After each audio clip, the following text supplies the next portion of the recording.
महाराष्ट्रातील सर्व माझ्या मित्रांचं, मैत्रिणींचं, भावांचं आणि बहिणींचं OMG मराठी ITI यूट्यूब चॅनलमध्ये पुन्हा एकदा तुमचं मनापासून स्वागत करतो. तर आजचं हे session ITI second year electrician आणि वायरमनच्या विद्यार्थ्यांसाठी एकदम महत्त्वाचं आहे. कारण आजच्या सेशनमध्ये आपण ITI सेकंड इयर इलेक्ट्रिशियन व वायरमनच्या विद्यार्थ्यांसाठी जो इंजिनिअरिंग ड्रॉइंगचे प्रश्न येतात CBT परीक्षेमध्ये 6 प्रश्न 12 मार्क्ससाठी, तर तेच आपण क्वेश्चन्स कव्हर करत आहे. याच्यापूर्वी आपला एक पार्ट झालेला आहे, हा आजचा आपला दुसरा पार्ट. आणि जर तुम्ही चॅनलवरती नवीन असाल तर आठवणीने काय करा, चॅनलला सबस्क्राईब करा आणि बेल आयकॉन दाबून ऑल नोटिफिकेशन ऑन करा. त्याचं कारण असं की जेव्हा केव्हा या प्रकारचा काही अपडेट असला तर तुम्हाला त्याचं नोटिफिकेशन यायला हवं. जसं आता आजचं जर सेशन बघितलं सेकंड इयरसाठी आहे आणि तेही इंजिनिअरिंग ड्रॉइंग. सेकंड इयरसाठी इंजिनिअरिंग ड्रॉइंग फक्त कोणासाठी? इलेक्ट्रिशियन आणि वायरमनच्या विद्यार्थ्यांसाठी. ऑलरेडी याचा एक पार्ट झालेला आहे. पहिला पार्ट बघण्याकरता प्लेलिस्टमध्ये जाऊन इंजिनिअरिंग ड्रॉइंगच्या तिथनं तुम्ही सेकंड इयरचा पहिला पार्ट बघू शकता. नवीन अपडेटेड प्रश्न आहे 2026च्या पुढे येणाऱ्या परीक्षेकरिता. तर हा 100% तुम्हाला 12पैकी 12 याच्यामध्ये तुम्ही घेऊ शकता. आणि जर तुम्ही मित्र तुमचे असतील परिचयाचे, त्यांच्यापर्यंत काय करा, या व्हिडिओला शेअर करा, जेणेकरून त्यांना पण 12 मार्क्स एक्स्ट्रा मिळाले पाहिजे किंवा त्यांना सोपा गेला पाहिजे इंजिनिअरिंग ड्रॉइंग. ठीक आहे. तर आता पहिला प्रश्न घेतो आजचा मी. तर पहिला प्रश्न इथं 24 नंबर लिहिला आहे. त्याचं कारण असं की ऑलरेडी 23 प्रश्न आपले झालेले आहे पहिल्या सेशनमध्ये. आणि जर तुम्हाला याची PDF डाउनलोड करायची आहे फ्रीमध्ये, तर याच व्हिडिओच्या डिस्क्रिप्शनमध्ये एक लिंक दिलेली आहे सेकंड इयरची. तिथनं काय करू शकता, तुम्ही इंजिनिअरिंग ड्रॉइंगची फ्रीमध्ये PDF डाउनलोड करू शकता. सर्व नवीन अपडेटेड प्रश्नांसह 2026चा हा अपडेट आहे. ठीक आहे. तर पहिला प्रश्न आहे आजचा आणि रेग्युलर जर बघितलं तर 24वा प्रश्न आहे. दिलेले चिन्ह ओळखा. त्या चिन्हामध्ये जर बघितलं तुम्हाला ACचं सिम्बॉल दिला आहे. कशाच दिला आहे? AC सिम्बॉल दिला आहे. आता हे नेमकं मीटर आहे की जनरेटर आहे की असं काहीच लिहिलेलं नाही, फक्त सिम्बॉल ACचा आहे. तर आता ऑप्शनमध्ये मग आता ऑप्शनवर डिपेंड करते की नेमकं काय असणार, मीटर असणार की मोटर असणार, ते आपल्याला माहीत नाही. इथं मोटर पण ऑप्शन नाही, मीटर पण नाही आहे, पण एक ACचा ऑप्शन आहे. कशाचा ऑप्शन आहे? ACचा. आता AC मोटर असू शकते, AC मीटर असू शकते, काही असू शकते, पण आता ACचा याच्यामध्ये काय सिम्बॉल आहे. तर जनरली ACला असं डिनोट केलं जातं आणि DCला एक सरळ रेष असतं, कारण याच्यामध्ये फ्रिक्वेन्सी नसतं त्याच्यामुळं. तर याचं सी उत्तर काय झालं? एकदम बरोबर. नंतरचा प्रश्न आहे की AC व्होल्टेज वाढवणारे किंवा कमी करणारे स्थिर यंत्र कोणते आहे? आता बघा, हा थेरॉटिकल प्रश्न आहे. कसा आहे? थेरॉटिकल प्रश्न आहे, पण हा तुमच्या इंजिनिअरिंग ड्रॉइंगमध्ये येतो. कुठे येतो? इंजिनिअरिंग ड्रॉइंगमध्ये. दिसायला तर थेरी आहे, ॲक्च्युली इलेक्ट्रिकल वायरमनचा हा प्रश्न आहे थेरीचा, पण ड्रॉइंगमध्ये टाकला गेला. ठीक आहे. तर AC व्होल्टेज कमी किंवा जास्त करणारा एक स्टॅटिक इक्विपमेंट म्हणा किंवा मशीन म्हणा, त्याला स्थिर यंत्र असं म्हटलं जातं. त्याला ट्रान्सफॉर्मर म्हटलं जातं. काय म्हटलं जातं?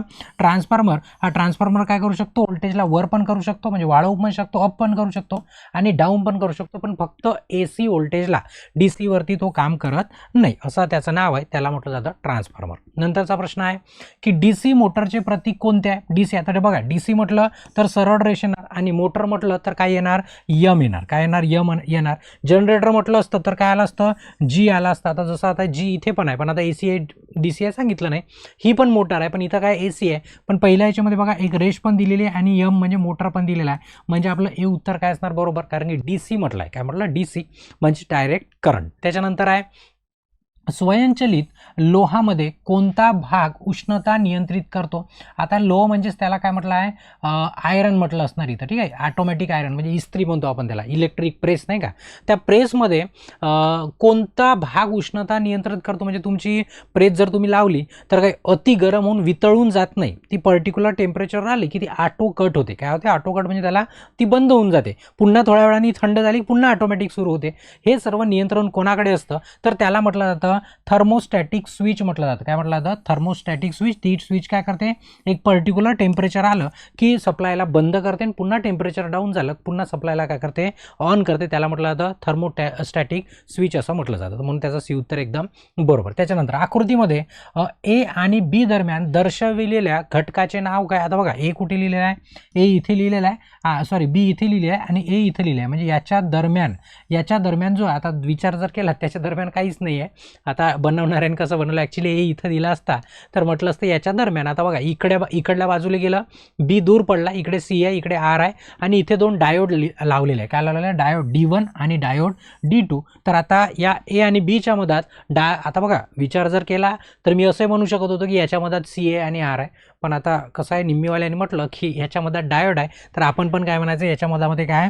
डायोड आहे. काय? डायोड आहे. तेही 2 डायोड आहे. कोणते आहे? D1 आणि D2. ठीक आहे, म्हणून याचं सी उत्तर काय झालं? एकदम परफेक्ट आणि एकदम बरोबर. नंतरचा प्रश्न आहे, आकृतीत दर्शवलेल्या ट्रान्सफॉर्मरचे नाव बघा. हे 100% ट्रान्सफॉर्मर आहे. तुम्ही जर बघाल तर तुम्हाला एक कोर दिसते आणि इथे काय, या बाजूला या लिंबवरती एक वाइंडिंग आहे, दुसऱ्या लिंबवरती एक वाइंडिंग आहे. एक प्रायमरी असणार आणि एक काय असणार? सेकंडरी. पण ट्रान्सफॉर्मरचे पण काय असतात? प्रकार असतात. ट्रान्सफॉर्मरचे काय प्रकार असतात. आता हाच ट्रान्सफॉर्मर कसा राहू शकत होता? हा असा कोर असता, या कोरच्या मध्ये आता बघा या दोघांमध्ये काय फरक आहे? याच्यामध्ये 2 लिंब आहे, ही एक म्हणजे जे व्हर्टिकल असतं त्याला लिंब असं म्हटलं जातं. पण याच्यामध्ये जर बघाल, याच्यामध्ये एक लिंब आहे, दुसरी लिंब आहे आणि हे तिसरी लिंब आहे. असे 3 लिंब आहे याच्यामध्ये, म्हणजे 3 व्हर्टिकल पोर्शन आहे. त्याला आपण साईड म्हणू शकतो, हात म्हणू शकतो, त्याचे काही म्हणू शकतो. तर याच्यामध्ये एक वाइंडिंग लावली जाते. तर हे 2 प्रकार बेसिकली कॉमनली चालतात आणि विचारले जातात जनरली. ठीक आहे, तर आता इथं या आणि या डायग्राममधला मेन फरक काय, की याच्या मधातल्या लिंबला वाइंडिंग आहे आणि याच्या बाजूच्या लिंबला वाइंडिंग आहे. तर याला हे जे दिलेलं आहे याला कोर टाईप म्हटलं जातं. काय म्हटलं जातं? Core type. आणि आतमध्ये वाइंडिंग असते तर त्याला म्हटलं जातं शेल टाईप. पण आता जी डायग्राम दिली आहे त्या हिशोबाने आपलं काय झालं? कोर टाईप ट्रान्सफॉर्मर आहे. काय कोर ट्रान्सफॉर्मर तर 100% आहे, पण कोणता आहे? कोर टाईप ट्रान्सफॉर्मर आहे. ठीक आहे, म्हणून त्याचं डी बरोबर आहे.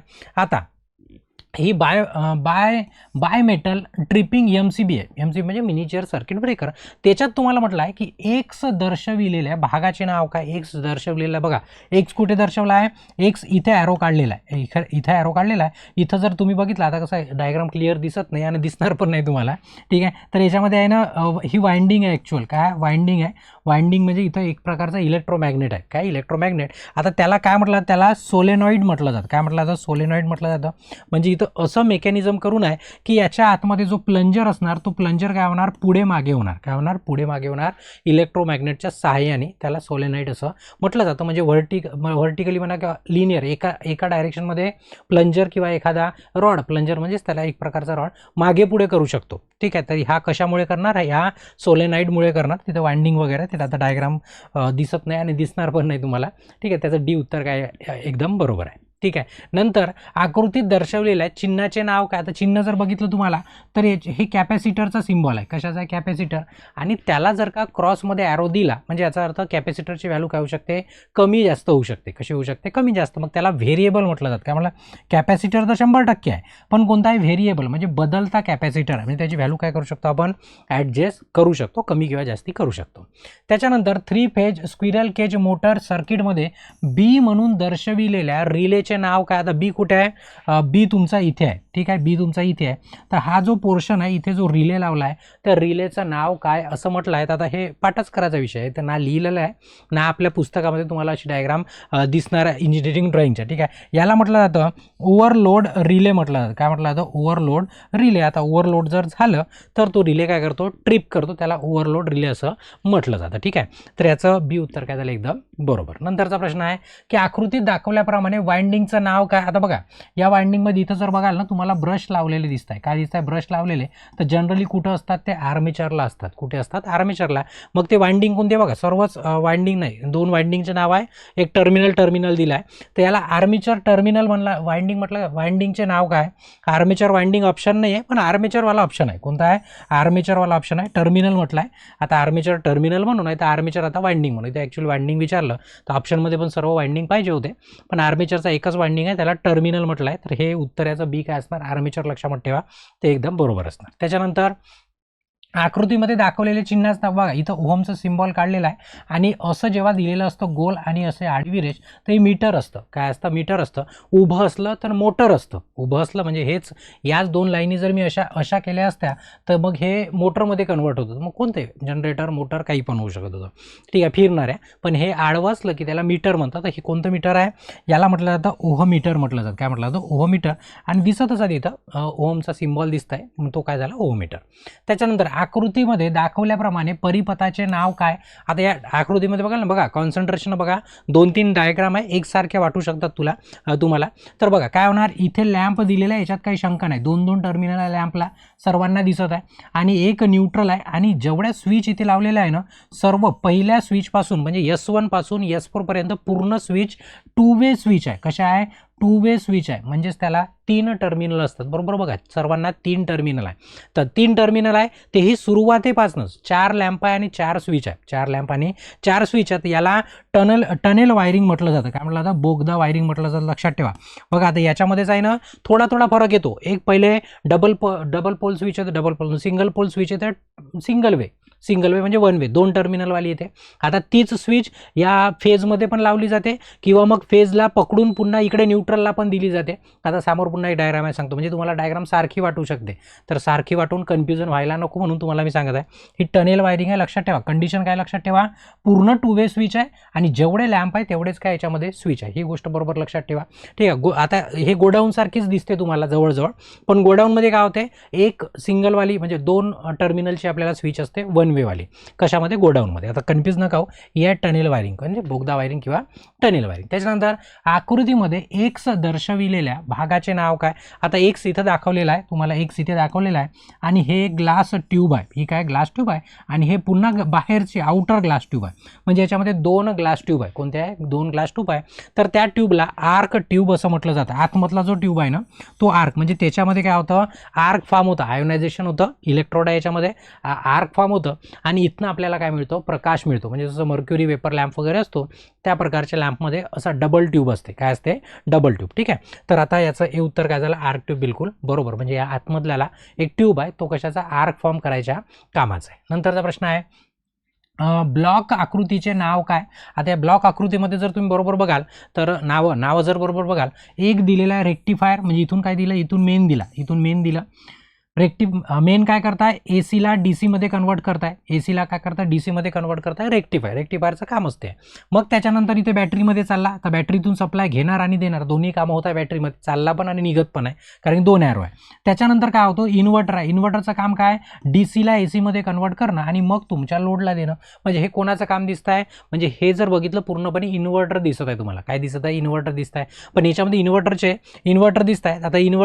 आता बघा इन्व्हर्टर आहे आणि रेक्टिफायर दोन्ही एकत्र केला आहे, तर याला UPS म्हणून वापरतो आपण. काय वापरतो? UPS म्हणून. त्याला इन्व्हर्टर पण म्हटलं असतं. तर इथे इन्व्हर्टरचा काही ऑप्शन नाही आहे, पण UPSचा ऑप्शन आहे. UPS म्हणजेच काय? अनइंटरप्टेड पॉवर सप्लाय असं त्याला म्हटलं जातं. पण इथं 2 UPS आहे. आता एक ऑनलाईन पण आहे आणि एक ऑफलाईन पण आहे. तर लक्षात ठेवा, एकाच म्हणजे बघा लोडकडे जाणारा सप्लाय या पूर्ण चेनला घेऊन जातो. म्हणजे रेक्टिफायर इन्व्हर्टर पॉवर असो नसो त्याच्यातनं जर जात असणार तर त्याला ऑनलाईन म्हटलं जातं. काय म्हटलं जातं? ऑनलाईन. म्हणजे तुम्हाला जर तुमच्याकडे ऑनलाईन UPS असलं तर तुम्हाला सप्लाय गेल्याची फिलिंग पण येत नाही. पण जर ऑफलाईन असलं तर तुमचा पहिले लोड बंद होतो आणि मग काय होतो? सुरू होतो. म्हणजे जसं कम्प्युटर झाले, TV झालं, बंद होऊन चालू होते ऑफलाईनमध्ये. पण ऑनलाईनमध्ये तुम्हाला फील पण येत नाही, फक्त माहीत होते लाईट गेली, थोडासा ब्लिंक होते, पण कम्प्युटर वगैरे काही बंद होत नाही. जास्त जर झाला तरच होते. ठीक आहे. म्हणून याचं हे उत्तर काय? एकदम बरोबर. त्याच्यानंतर आकृतीमध्ये आता हा रिओस्टॅट आहे. तुम्ही वर्कशॉपमध्ये बघितलं असेल, तुम्हाला विचारलं याचं नाव काय? याला रिओस्टॅट म्हटलं जातं. म्हणजेच आपला व्हेरिएबल रेजिस्टर आहे. आणि मॅक्स तुम्ही कुठे बघितलं तर आपल्या वर्कशॉपमध्ये 100% बघितलं. जर तुम्ही 100% वर्कशॉपमध्ये गेले असाल तर तुम्हाला 100% दिसलं असेल आणि तुमच्या इन्स्ट्रक्टरने तुम्हाला दाखवलंच असेल. ठीक आहे. त्याच्यानंतर ह्या विचारला तुम्हाला आकृतीत दाखवलेल्या उपकरणाचे नाव काय? आता याच्यामध्ये ॲक्च्युली ऑइल टेस्ट केलं जातं ट्रान्सफॉर्मरचं, की त्याच्यामध्ये मॉइश्चर आहे का, ठीक आहे, त्याची स्ट्रेंथ किती आहे ऑइलची. तर इथं 2 मुवेबल कॉन्टॅक्ट असतात आणि याच्यामध्ये ऑइल भरलं जातं आणि इथून मग ऑइलची आपण चेक करतो ऑइलला. तर याला म्हटलं जातं ऑइल टेस्ट किट म्हटलं जातं. काय म्हटलं जातं?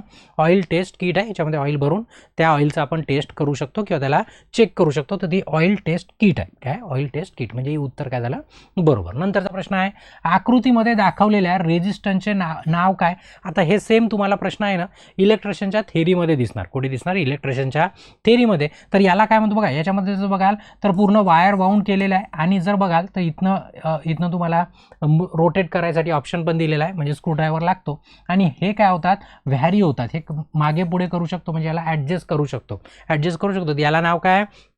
व्हेरिएबलच असणार. पण काय व्हेरिएबल असणार? व्हेरिएबल रेजिस्टर असणार. काय असणार? Variable register. आणि तोही कोणता व्हेरिएबल? वायर वाऊंडवाला, कारण की याच्यावरती काय झालं? वायर गुंडाळलेला आहे, त्याला वायर वाऊंड म्हटलं जातं. तर याचं हे उत्तर काय झालं? एकदम बरोबर. नंतर आहे पुन्हा आता हा अर्थिंग. आता अर्थिंगचे तुम्ही हे बघितले असणार, काय डायग्राम वगैरे बघितले असणार तुम्ही. तर त्याच्यात आता प्रकार माहिती आहे, 2 मेन फेमस आहे आपल्या, पाईप अर्थिंग आणि प्लेट अर्थिंग. आता याच्यामध्ये तुम्हाला काय दिसत आहे? सरळ पाईप दिसत आहे. सरळ काय दिसत आहे? पाईप दिसत आहे. मग याला काय म्हणणार आपण? पाईप अर्थिंग म्हणणार. काय म्हणणार? Pipe earthing. तेच प्लेट असतं तर तुम्हाला प्लेट दाखवली असती, ती वरतपर्यंत काढली असती, बाहेरपर्यंत. ठीक आहे, तर याचं हे उत्तर काय झालं? एकदम बरोबर. नंतर आहे आकृतीत दर्शवलेल्या चिन्हाचे नाव काय? तर तुम्हाला हे इंडक्टरचा सिम्बॉल दिसत आहे. कसा दिसत आहे? इंडक्टरचा सिम्बॉल दिसता. तुम्ही बरोबर जर तुम्हाला माहीत असेल तर इंडक्टरचा, पण इथं एकतर इंडक्टरचा ऑप्शन दिलेला नाही आहे. ठीक आहे, मग आता इंडक्टर आहे म्हणजे कॉईल आहे, 100% कॉईल आहे आणि वरती 2 रेषा दिलेल्या आहेत. काय दिलेलं आहे? रेषा दिलेल्या आहे. बघा, ट्रान्सफॉर्मर असतं तर तुम्हाला 2 वाइंडिंग दिलेल्या असते. ही एक वाइंडिंग, ही दुसरी वाइंडिंग, याच्या मधात वाटल्यास रेष दिली असती, कोर असतं तर. ठीक आहे, ऑटो ट्रान्सफॉर्मरमध्ये एकच वाइंडिंग असते, ही एकच वाइंडिंग. ठीक आहे, ही एकच वाइंडिंग असते आणि मग इथनं तुमचा आउटपुट काढला जातो. तर हे ऑटो ट्रान्सफॉर्मर पण नाही आहे. त्याच्यानंतर रिलेचं असं राहतच नाही. रिलेला एक स्विच लावली जातं, याच्या बाजूला स्विच असते. मग उरला फक्त तुमच्याकडे काय उरला? चोक उरला. काय शिल्लक राहिला? चोक राहिला. मग हे जे सिम्बॉल आहे कशाचं आहे? चोकचं आहे. कशाचं आहे? चोकचं. ठीक आहे, त्याच्यानंतर आहे आकृतीमध्ये दर्शवलेल्या चिन्हाचं नाव काय? हे एकदम सोपं आणि एकदम फेमस चिन्ह आहे, त्याला आपण अर्थिंग म्हणतो. काय म्हणतो? अर्थ म्हणतो किंवा अर्थिंग. तर याचं उत्तर काय झालं? एकदम बरोबर. नंतरचा प्रश्न आहे आकृतीत दिलेल्या रेक्टिफायरचे नाव काय? बघा, रेक्टिफायरचं काम काय? की एसीला डीसीमध्ये कन्वर्ट करणं. काय करणं? एसीला डीसीमध्ये कन्वर्ट करणं. तर आता याच्यामध्ये जर बघितलं, सर्वात महत्त्वाचं बघायचं काय तुम्हाला? हा एक डायोड आहे आणि हा दुसरा डायोड आहे. ठीक आहे, आणि याचं जर आउटपुट बघितलं, या 2 टर्मिनलच्या मध्ये त्याचं आउटपुट आहे, म्हणजे तुम्हाला लोड लावलेलं आहे त्याच्यामध्ये. आता जेव्हा केव्हा तुम्हाला 2 डायोड दिसणार तेव्हा काय असणार? ते फुल वेव्ह रेक्टिफायर. पण फुल वेव्हचे पण 2 प्रकार आहे. एक फुल वेव्ह सेंटर टॅप आहे आणि एक फुल वेव्ह ब्रिज आहे. तर याच्यामध्ये बघाल हा जो ट्रान्सफॉर्मर आहे, या ट्रान्सफॉर्मरच्या सेंटरला टॅप केलेला आहे, म्हणजे याला काय म्हणू आपण? सेंटर टॅप म्हणू. काय म्हणू? सेंटर टॅप म्हणू. तर मग या रेक्टिफायरचं पण काय नाव असणार? फुल वेव्हच असणार, कारण की 2 डायोड आहे, D1 आणि D2. फुल वेव्ह आहे, पण फुल वेव्ह कुठे गेला? हा फुल वेव्ह आहे, फुल वेव्ह रेक्टिफायर सेंटर टॅप. तर इथं डायरेक्ट फुल वेव्ह दिलेला आहे. डायरेक्ट कसा दिलेला? फुल वेव्ह. याचा पुन्हा एक फुल वेव्हचा प्रकार आहे ब्रिज रेक्टिफायर. तुम्ही जर बघितलं असाल, अशा प्रकारचं ब्रिज बनतं आणि याच्यामध्ये काय लावलेलं असतं? तुमचे डायोड लावलेले असते. काय लावलेले असते? डायोड लावलेलं. ठीक आहे, आता मी रफमध्ये डायग्राम काढली. असं असतं, त्याला ब्रिज म्हटलं जातं. एकच डायोड असतं, त्याला हाफ म्हटलं असतं. काय म्हटलं असतं? हाफ वेव्ह म्हटलं असतं. पण त्याला फुल वेव्ह, कारण की डायोड किती दिलेला आहे? 2 असो किंवा 4 असो, ब्रिजमध्ये असतं तर 4 डायोड असते. याला म्हटलं जातं फुल वेव्ह रेक्टिफायर. ठीक आहे, तर इथे काही सेंटर टॅपचा वगैरे असं काही ऑप्शन नाही आहे, म्हणजे पुन्हा कठीण प्रश्न करायचा असता तर मग ब्रिज आणि सेंटर टॅप असं तुम्हाला डिवाइड करून दिलं असतं. आकृतीत दर्शवलेल्या मोटारचे नाव काय तुम्हाला म्हटलं? आता हा तुम्हाला आर्मेचर आहे, माहीत झाला आहे. ही एक फील्ड वाइंडिंग आहे आणि ही दुसरी फील्ड वाइंडिंग आहे. आता याला सिरीज फील्ड वाइंडिंग म्हटलं आहे, कारण की तो आर्मेचर सोबत सिरीज आहे. आणि एक आहे शंट फील्ड वाइंडिंग. म्हणजे बघा, जनरली काय होतं? एकच फील्ड वाइंडिंग राहते ना, एक तर सिरीजमध्ये राहील, नाही तर शंटमध्ये राहील. सिरीजमध्ये राहिलं तर त्याला सिरीज मोटर म्हणू, शंटमध्ये राहिलं तर शंट मोटर म्हणून. पण आता केस अशी झाली की दोन्ही सिरीज पण वाइंडिंग आहे आणि शंट पण वाइंडिंग आहे. या केसमध्ये त्याला कंपाऊंड मोटर म्हटलं जातं. आता मोटर म्हटलं तर मोटर आणि जनरेटर असतं तर जनरेटर, त्याला म्हटलं जातं कंपाऊंड. म्हणजे का बरं? याच्यात 2 वाइंडिंग आहे, सिरीज पण आहे आणि शंट पण आहे, त्याच्यामुळे याचा ऑप्शन काय झाला? कंपाऊंड मोटर एकदम बरोबर झाला. नंतरचा प्रश्न आहे, आता बघा याच्यामध्ये पुन्हा मग जे तुम्हाला डायग्राम दाखवली तशीच डायग्राम आहे, पण याच्यामध्ये एक ॲडिशनल 1 वे स्विच लावली आहे, सिंगल वे स्विच लावली आहे. आणि बाकीच्या जर तुम्ही बघितल्या 4, बघा 4 लॅम्प आहे आणि 4 स्विच आहे. 4 लॅम्प कनेक्शन बघाल तर वेगळंच आहे, कनेक्शन वेगळंच आहे, कारण की याच्या प्रत्येक सेंटरमधून कनेक्शन काढलेलं आहे. आणि स्विचचे जे 2 टर्मिनल आहे सिंगल 1 वे वाल्या, ते पूर्ण एक वरतून गेले आणि पूर्ण खालतून गेलेलं आहे. म्हणजे याचं काय होतं की तिथे काय होत होतं गोडाऊनमध्ये वगैरे एकच लाईट लागत होता ॲट ए टाईम. पण इथे तुम्ही कोणते पण किती पण ऑपरेट करू शकता आपल्या मताने, म्हणजे आपल्या हातामध्ये पूर्णपणे याच्यात कंट्रोल आहे. तर ही जेव्हा केस, म्हणजे बघा हे ॲडिशनल स्विच लागली, म्हणजे तुम्हाला कन्फ्युजन झालं नाही पाहिजे म्हणून सांगताय. तर याला काय म्हटलं जातं? होस्टेल वायरिंग म्हटलं जातं. काय म्हटलं जातं? Hostel wiring. आता बघा, होस्टेल वायरिंग आणि गोडाऊन वायरिंगमध्ये कन्फ्युजन होते, कारण दिसायला डायग्राम एकदम सारखी असते, पण थोडंसं बघ तिच्या कनेक्शनमध्ये फरक पडतो. आता इथं काय झालं आहे की खालचा जो स्विच लावली आहे आपण सिंगल वे, तो खालचा टर्मिनल स्विचच्या 2 वेच्या खाली गेला आहे, वरचा 2 वेच्या वर गेला आहे. परंतु जर तुम्ही गोडाऊन वायरिंग केली तर असं न होता काय केलं जातं की इथून सप्लाय येतो आणि मग हा सप्लाय मग इकडे जातो. ठीक आहे, तर असं जर होत असणार तर तेव्हा गोडाऊन वायरिंग असते. ठीक आहे, म्हणजे ही मास्टर की असते गोडाऊनमध्ये. इथे आता ही मास्टर की आहे, पण सर्वांना एकदम पॅरलल सप्लाय पोहोचवलेला आहे त्याच स्विचने, त्याच प्रकारच्या स्विचने. थोडासा फरक आहे, कन्फ्युजन होऊ शकते. तर याला काय म्हटलं जातं? होस्टेल वायरिंग म्हटलं जातं. काय म्हटलं जातं? Hostel wiring. ठीक आहे, मग इथं सर्व कंट्रोल आपल्या हातामध्ये असतं, आपल्याला वाटते तसं. तर हा होता 46वा प्रश्न आणि दुसऱ्या सेशनचा. पहिल्या सेशनमध्ये 23 केले, दुसऱ्या सेशनमध्ये आपण काय केले?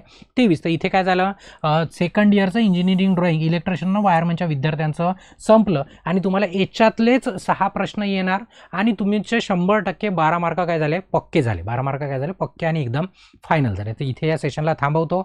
त्यापूर्वी जर व्हिडिओ आवडला असेल तर आठवणीने व्हिडिओला लाईक करा, जास्तीत जास्त तुमच्या मित्रांपर्यंत शेअर करा. चॅनलला जर अजूनपर्यंत सबस्क्राईब नसेल केलं तर आठवणीने चॅनलला पण काय करा, सबस्क्राईब करा. इथे या सेशनला थांबवतो आणि ब्रेक घेतो. धन्यवाद.